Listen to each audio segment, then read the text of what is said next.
Time now for our Rants and Raves of the week, starting with Marjorie. What do you got? You're all fired up today. Well, you know, we talk a lot about videos in the newspaper business, and they have their place, and they're great. But I think this tragedy this week of the two firefighters that we lost, Michael Kennedy and Lieutenant Ed Walsh, shows the incredible, and there they are on the screen, some of the just incredible, still photographs. I think this is from the Associated Press. That's from the Boston Herald. That's the brother of firefighter Walsh carrying his helmet. That, of course, is the nephew of firefighter Walsh saluting. The images are just so moving, and I don't think that's the same. I think that's from the Boston Globe in the Kennedy funeral. So kudos, hats off to all the still photographers whose job is really hard. And they did a beautiful, beautiful job memorializing these two firefighters. This is why the Chicago Sun-Times had to hire back the still photographers after they laid them off. Yep. So, all right, Adam, what do you got? I guess I have, in a way, a partner rave to Marjorie's.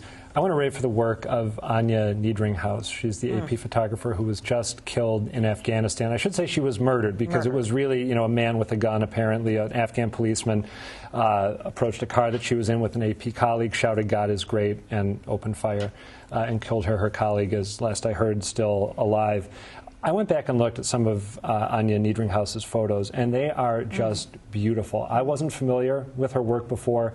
But I could have spent the entire afternoon just looking at these images that she got in Afghanistan and elsewhere.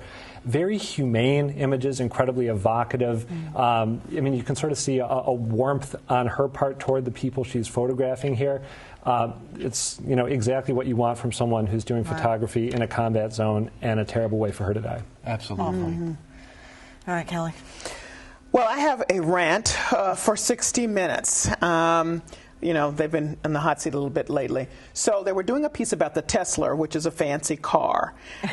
Electric car. Yeah, electric car. And is that the one that lights on fire? Okay. They were doing a piece about the Tesla, a fancy electric car. Scott Pelley was doing it. Everything seems fine. And then I wanted you to hear what happened. They adjusted the audio, shall we say. So let's take a listen to that. The Tesla will go about 250 miles on a charge, and Musk is building a network of charging stations.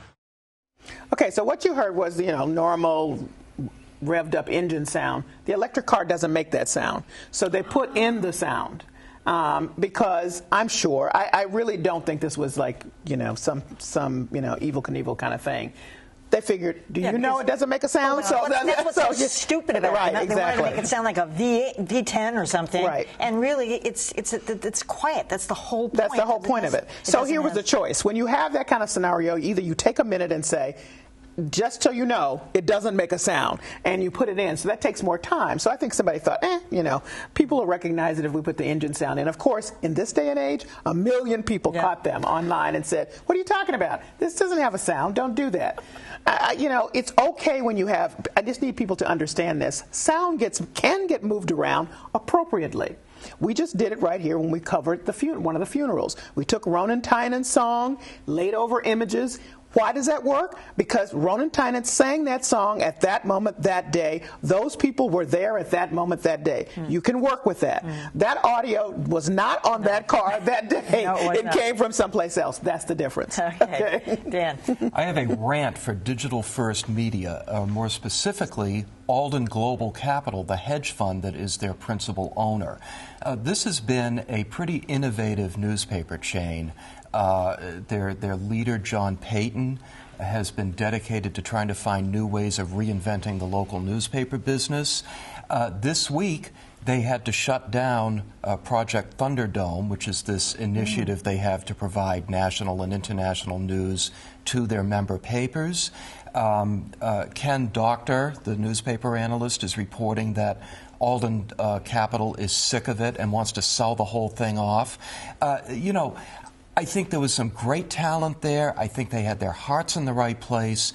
But the fatal flaw in this was the idea that you could do this through a hedge fund owning a newspaper chain. And now we see the results. Oh, wow. All right, well, finally tonight, I have a rave for our friends and colleagues over at WBZ TV and Radio. This week they won a George Foster Peabody Award. And I know a lot of other people won it, including Scandal, including Frontline in this building for League of Denial, but so anybody knows how hard this is.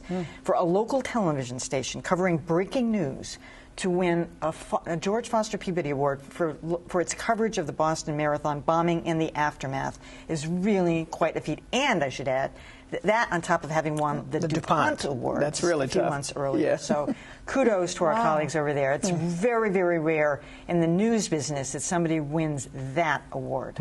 Just want to say it's a tough one. So congratulations to all of our colleagues at WBZ.